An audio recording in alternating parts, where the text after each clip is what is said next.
from Grind City Media. I'm Lang Whitaker, joined as always by my partner Michael Wallace.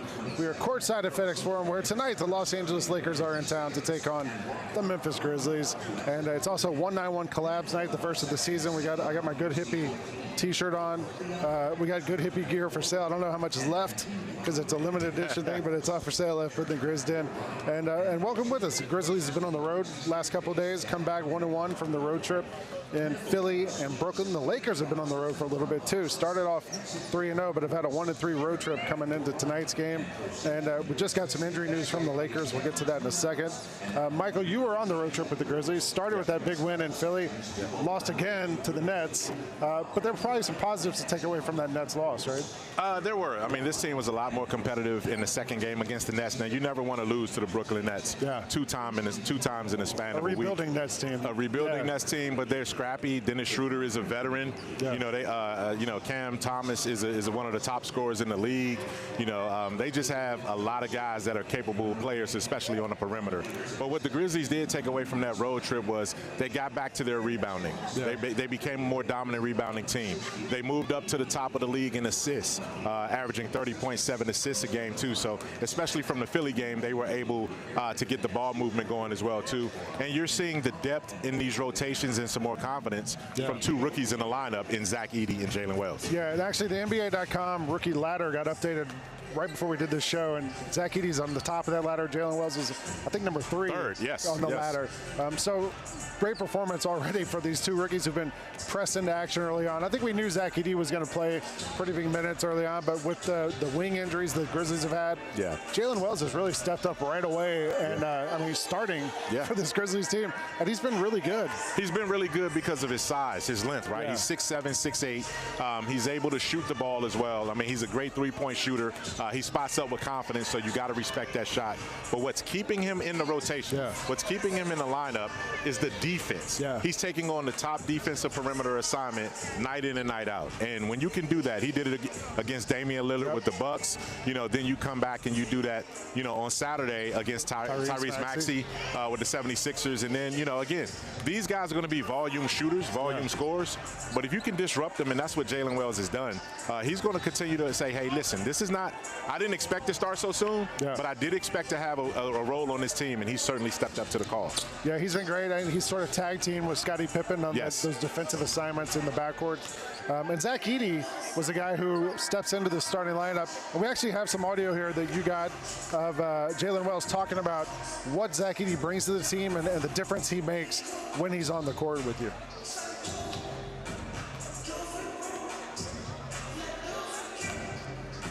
You got it somewhere.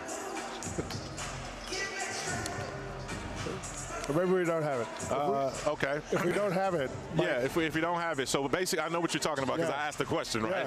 So I'll reframe the question. Basically, I said, you know, when you're looking around and you see Zach Edey have the kind of night that he's having, and this was before he did the Olajuwon thing, right? This is before he became only the first rookie since 1984 to go for 25, 12, 4 blocks on 90% shooting. And basically what Jalen Wells said is that, you know, when you're playing with a guy like that, it makes it easier on everyone else. It makes it easier on a perimeter defender when you know you have Zach Edey and Jaren Jackson Jr. back there. So what Zach Edey brings to the table is not just on the offensive side, it's on the defensive side as well. He also, like, you know, against that Nets team, doesn't have a lot of size to begin with. They like playing small, they like playing quick. Zach Edey gives you just instant mismatch problems on the offensive end. All over the court. We saw him, though, like, make the play where he had the block shot on one end, comes down to the other end, hits the steps into the three-point shot, and drains it. I think you're seeing a lot more plays like that. Warming up right behind us right now is Luke Kennard. Here's the play that we're talking about where Zach gets the block, comes down to the other end. That's what you call a rim run right there. You go from one rim on the defensive end to the other side, and he pulled up from three-point range to space the floor with confidence. And it was a natural shot. He didn't hesitate at all. You know, he looked right in. He knew that's where I'm supposed to be effective. And when Zach can do that, man, that's one thing he didn't show at Purdue. What he did show was touch. He's a good free throw shooter. He can make the soft hooks, but he also has that wonderful touch for a big guy. You normally don't see big men with soft touches like that in terms of shooting. I think now it's just him kind of having the confidence confidence to take that shot because he's open a few times. There's actually we just dropped the Beyond Grit today on social media, and John Morant was mic'd up in the opening game, and there's a little moment in there where they run an inbounds play, and Ja goes over to Edey and goes, shoot the three. Shoot the Pump three. fakes one way, hits Edey, and he takes the three. I think it's more just now like him realizing, all right, this is in my bag. Yeah. I got to be willing to take this shot to keep teams honest. And we've seen guys gradually over their careers, especially big men right here in Memphis. Yeah. Marc Gasol had the skill and the touch. Yeah. He was a reluctant three-point shooter. He became a better three-point shooter and a more confident three-point shooter. Jonas Valanciunas would step into that three-point shot with a lot more confidence once he came here too. It may be something in the Mississippi down here with the water, but these guys are capable of shooting, and it's just a matter of, hey, it's my obligation in the offense to take advantage of the spacing, and when I need to step into a three, whether it's at the top of the key or the corner, that's the shot that we're going for. And these guys, I mean, credit them for developing that part of their game. Part of that's also this new offense the Grizzlies have been running, brought in by assistant coach Tuomas Isalo. And tonight, Tuomas is going to be the acting head coach. Taylor Jenkins out tonight following a death in the family. So Tuomas is going to be the head coach. I was in his press conference earlier. He was seemed like he was cool as a cucumber. I don't know how much of that. You know, he's been a coach for years in Europe. EuroLeague Coach of the Year. Yeah. Like, this guy's been one of the most remarkable coaches, one of the most decorated coaches overseas in the European game. He's known as an innovator. He's known as a guy that can, as you can see, DeMichael Cole, our partner over at the Commercial Appeal, Taylor Jenkins is currently away from the team due to a personal matter related to the death in the family. Isalo will be acting coach. That was announced earlier today at shoot-around.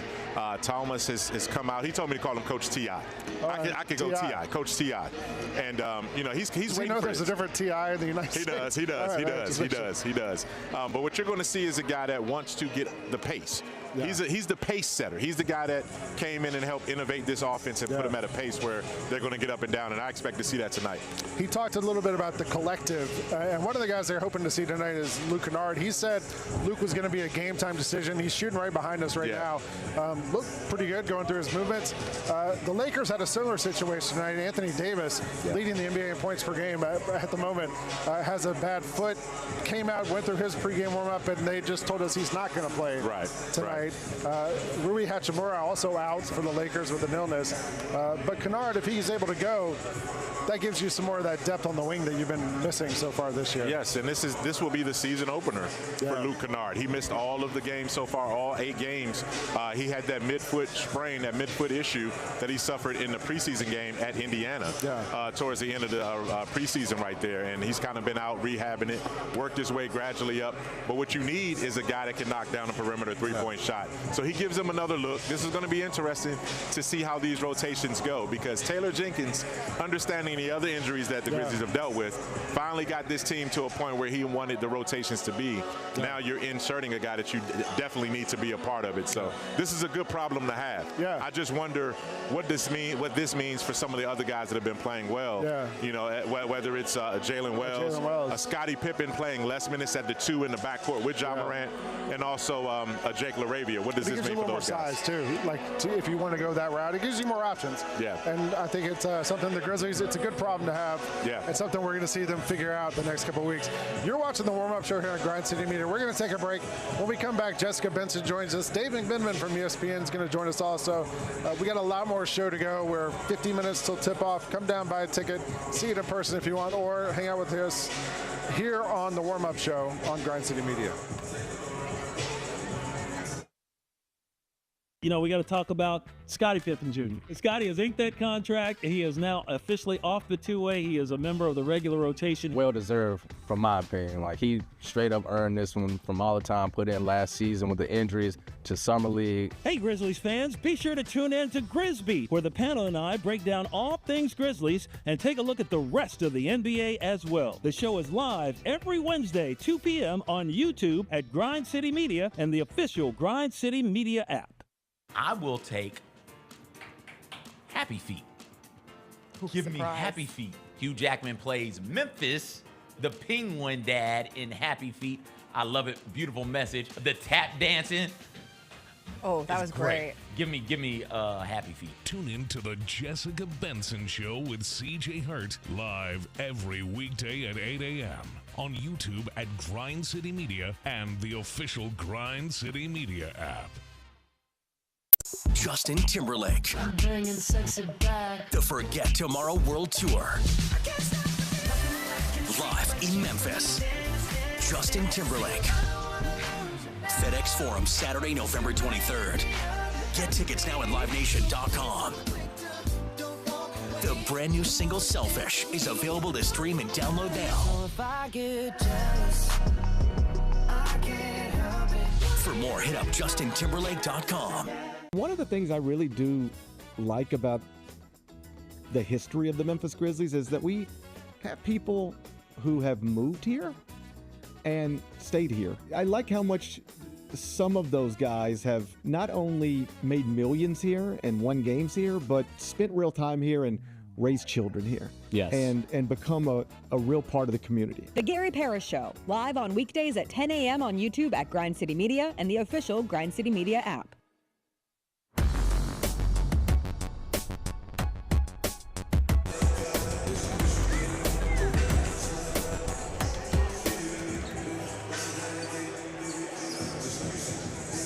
Welcome back to the warm-up show here on Grind City Media. We are courtside at FedEx Forum where the Memphis Grizzlies are about to take on the Los Angeles Lakers. I'm Lang Whitaker, and I'm joined, as always, like we always do at this time, by Jessica Benson from the Jessica Benson Show here on Grind City Media. And Jessica, I was waiting to see if we were going to get the tweet about Luke Kennard. I know it's a game-time decision. Right. He just finished his warm-up. He looked pretty good, but we have not gotten an update yet, so we still don't know. Good to see him just warming up out here. I know. We haven't seen him in so long, right? You bring us the main character every night when you're on here with us. Tonight, who is going to be your main character? The main character is the battle of two of the faces of the NBA, Lang. I'm saying it. LeBron James and John Morant. You have LeBron James at 39 years old. Luke Kennard is available. Yes. John Conchar is out.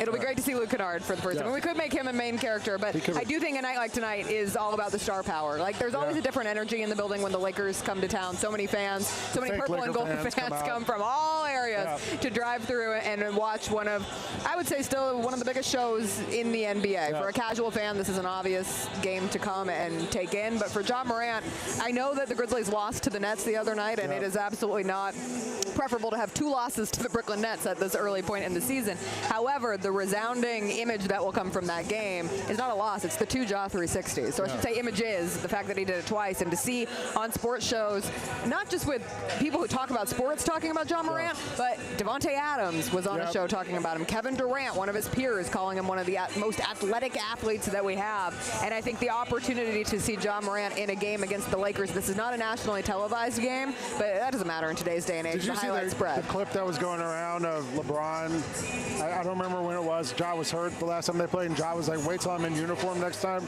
Like, I think this is a game Ja has circled on his calendar as well. The fact that he did the 360 was incredible. The fact they did it twice, it was like, all right, you do it once, you think, all right, he just improvised this, it just spur of the moment. The fact they did it twice makes me think this is something he's had in the bag. And two different versions, right? Like the first one, you're mesmerized by it. It takes you by surprise, and he does the switch of the hands in midair, and you're like, wow.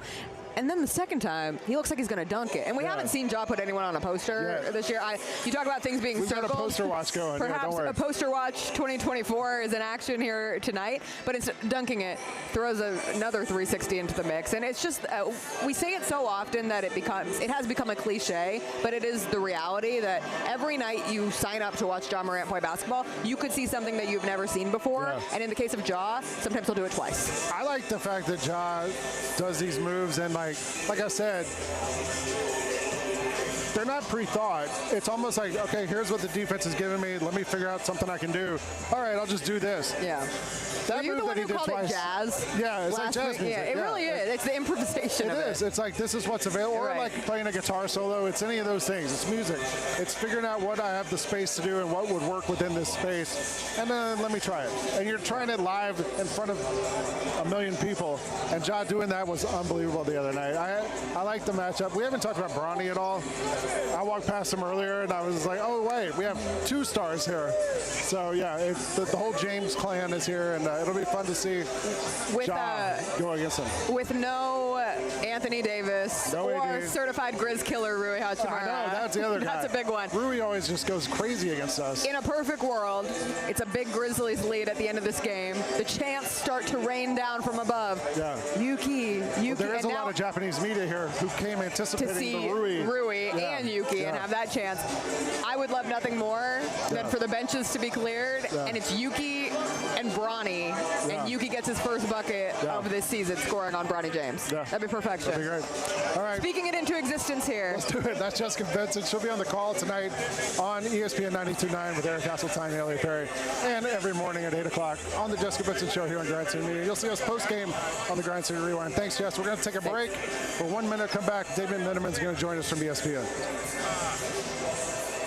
Me last night watching the Grizzlies lose to the Nets is how different it feels. Like, this is not a similar feeling to last year, and that is a good thing. Like, we will not go back to last year. We will look forward, because even in a loss that sure is disappointing and every game matters, and when you think about Western Conference standings and how tight races can be, like, yeah, you might look back on losing 2 games to the Nets, who beat you both times they were playing on the second night of a back-to-back, and think, damn, those were 2 that we really should have gotten. However, when you see the highlights of Ja Morant last night, along with the best game that we have seen from Zach Edey, along with the fact that this team is still very far from being at full strength, it's easy to quickly turn the page and say, all right, you put that in a box, let's look and focus on those positives from last night. Yeah, like... Well, welcome back to the warm-up show here on Grind City Media. I'm Lang Whitaker. David Miniman joins me from ESPN. How you doing, man? I'm doing great. How are you? I'm good. So no AD tonight with the foot injury, but he's been going crazy this season. Yeah. Like, what's the difference in his play this year from last couple years? I mean, you point to J.J. Redick using him, as he calls him, the hub of the offense, and so he wants to up his usage. LeBron's usage is actually at a career low right now. Really? And so those 2 things have gone hand in hand. He's a highly efficient player. He's getting to the free throw line at will, and obviously he's always shot around 80% from the line for his career. So that's been a really good thing. But you know, with the Lakers' 4-3 start, it's kind of one of the only things you can point to that's been a pure positive. They have a lot of things they're figuring out in the early going. I was wondering when they hired J.J. Redick. We all were, right? We've seen the podcast with LeBron. We've heard him on the air. But we've seen other players get hired and come in and maybe not have success right away. Yep. What's it been like for you covering this team to see JJ step in here and take over? I think he's really good at expressing complex ideas in a clear and effective manner. And that's going to, communication at shoot-arounds and practices, bus rides, plane rides, team meal room, all that stuff, that adds up and it matters in terms of keeping a group's attention over an 82-game season.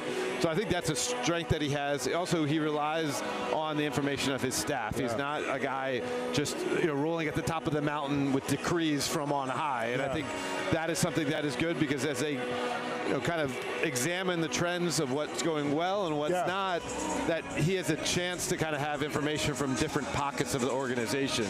Where you're not reinventing the wheel is it's the same roster in essence that Darvin Ham had last year. And guess what? He won basically 2 out of every 3 games over the final 40 games of the year and still got fired. And so I think there's going to have to be some sort of real expectation about what J.J. Redick is working with and what he should be expected to produce. I was also thinking about LeBron. You mentioned this is his lowest usage rate, but I've been watching him since you too. We've seen him since he was in high school, like since he was like a sophomore, junior. Right. The fact that he's still like arguably the best player in the NBA, if not the best player, like how do you put context onto that? I mean, it is wild. Like the Sacramento game, he scored 16 points in 3 minutes to start the 4th quarter to steal that one. The Toronto game with LeBronto written on his sneakers, he was the best player on the court from opening tip through the end of the game, by far. Now, he's had some moments where he looks like a 22-year veteran who's 39 years old. His transition defense is leaving a bit to be desired, but you're going to make some of those compromises to have him him, because if you can get him to the playoffs, you have his ability to perform, but you have his brain to allow you to try to pick apart your opponent as well. I'm not going to let you come on here without giving you a gift. Oh, wow. So we brought a special gift here just for David Miniman. Oh, yes. You found it. Old byline. This is one of your first bylines? Yeah. I saved. I put remember these things? I do remember the mailers. It used to be like mailers. But yeah. What was this article you wrote? Herb McGee, who coached at Phillies Textile, became Philly U. Yeah. All-time leading men's basketball wins in any division in American history. He's also a shot doctor. Yeah. So I wrote a little blurb here. Shout out to Ben Osborne, former editor at Slam Magazine. Slam is fam, as they say. Slam is fam. And I was going through some. You had mentioned that to me last year. I appreciate that. I was going through a box and I found a couple copies of that. And I was like, oh, wow. And the first, it's a Memphis Grizzlies article. There we go. Yeah. Yeah, it's the anniversary of the Grizzlies being here. So, anyway, appreciate made my night. Thank you. Appreciate it. Thanks for coming on. We're going to take a break. Be back here in a minute on the warm-up show here on Grind City Media. You can cut. Cut. There we go. You remember.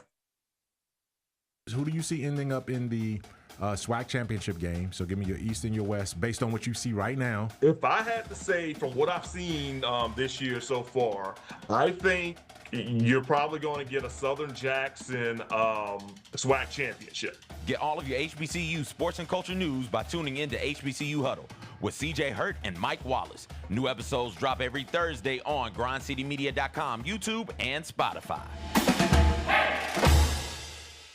Goldberg announces he's going to have a retirement match in 2025, and he said this on College Game Day. We know you're trying to ride the coattails because 2025 is supposed to be the year of John Cena. Goldberg, I have a message for you, my guy. We don't care about your retirement match. Your retirement match was 3 years ago. Go somewhere, go away. Tune in to Grind City Wrestling weekly on the Grind City Media app and on the Grind City Media YouTube channel. Now every time you go to Miami, you can go see, like, that's a statue of me there. No, I don't look nothing like that thing, man. Look, I'm sorry. I would have been offended. Look at that. That is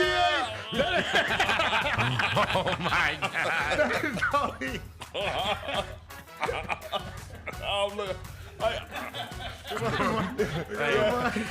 Hey, y'all got to get that screenshot, man. Put that on the... The Chris Vernon Show, live on weekdays at noon on YouTube at Grind City Media and the official Grind City Media app. The three big beats this week. One was root for points in honor of John Roser. How about that Miami-Louisville game? Good crushed grief. the over, which was 60. Finished with 97 total points, 52-45. Meanwhile, the Academy's covering again, both Army and Navy, getting the job done. This. Army, best start since 96. America. Navy crushed Charlotte. They're ranked 23rd and 24th in the country. The Odds Couple, live at 2 p.m. on YouTube at Grind City Media and the official Grind City Media app.